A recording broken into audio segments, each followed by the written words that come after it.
করে যেন সফল হতে পারেন সেই জন্য সবাই দোয়া করেছে। প্রিয় সাংবাদিক বন্ধুগণ, এর পরের যে সিদ্ধান্ত আমরা নিয়েছি, এই সিদ্ধান্তটি হচ্ছে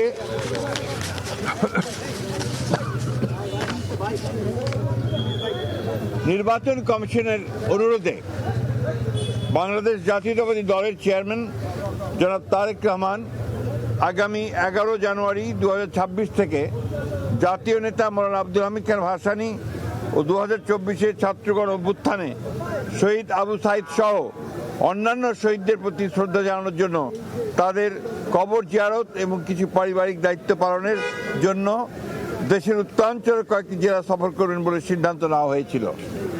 এ ব্যাপারে নির্বাচন কমিশনের অনুরোধে বাংলাদেশ জাতীয়তাবাদী দলের চেয়ারম্যানের এই সফর স্থগিত ঘোষণা করা হয়েছে।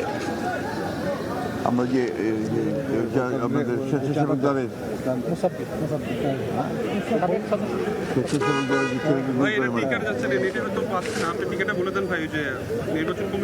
আপনারা ইতিমধ্যেই এই খবরটা সবাই জানেন।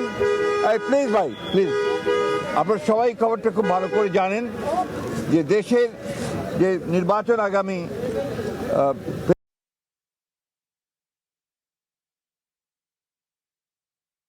সবাই খবরটা খুব ভালো করে জানেন যে দেশের যে নির্বাচন আগামী ফেব্রুয়ারি মাসের 12 থেকে অনুষ্ঠিত হতে যাচ্ছে, সেই নির্বাচনকে বিভিন্নভাবে প্রশ্নবিদ্ধ করার জন্য, বানচাল করার জন্য একটা মহল বিভিন্নভাবে চক্রান্ত করছে। তারা ইতিমধ্যেই আপনি জানেন যে উসমান হাদিকে গুলি করে হত্যা করা হয়েছে। একইভাবে বিভিন্ন জায়গায় রাজনৈতিক দলের নেতৃবৃন্দকে, বিশেষ করে বিএনপির অনেক কয়েকজন নেতৃবৃন্দকে গুলি করা হয়েছে এবং তারা শহীদ হয়েছেন। এবং গত কয়েকদিন আগে স্বেচ্ছাসেবক দলের সাবেক সদস্য সচিব দক্ষিণে না উত্তরের সদস্য সচিব, সাবেক সদস্য সচিব মুসাব্বিরকে গুলি করে হত্যা করা হয়েছে। আমরা ইতিমধ্যেই এর তীব্র নিন্দা জানিয়েছি, ক্ষোভ প্রকাশ করেছি এবং অবিলম্বে হত্যাকারীদেরকে গ্রেফতার করে আইনের আওতায় আনার দাবি জানিয়েছি। আমরা বারবার করে কথা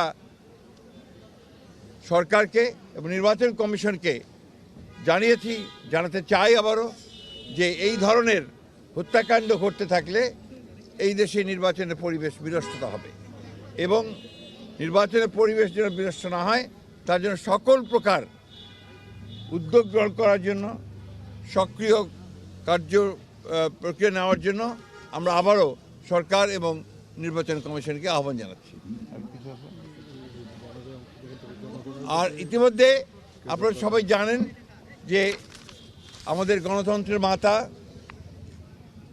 অবিসংবাদী নেত্রী এবং আমাদের আপসীর নেত্রী দেশনেত্রী বেগম খালেদা জিয়ার ইন্তেকালের পরে তার জানাজায় যে শরণার্থীর কালের বৃহত্তম জানাজা অনুষ্ঠিত হয়েছিল এবং সেই জানাজায় মানুষের যে সমাগম হয়েছিল, এটা এই বাংলাদেশে আর কখনো দেখা যায়নি। আমরা যারা স্বতঃস্ফূর্তভাবে সবাই এই জানাজায় অংশ নিয়েছিলেন, আমরা দলের পক্ষ থেকে সমস্ত জনগণকে আমরা আন্তরিকভাবে কৃতজ্ঞতা এবং ধন্যবাদ জানাচ্ছি।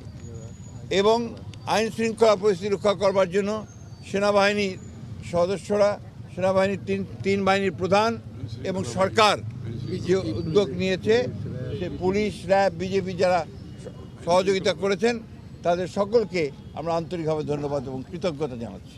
আর কিছু ভারপ্রাপ্ত চেয়ারম্যান নাই, থাকে না, আপনি জানেন না। চেয়ারম্যান থাকলে আর ভারপ্রাপ্ত হয় না। ধন্যবাদ।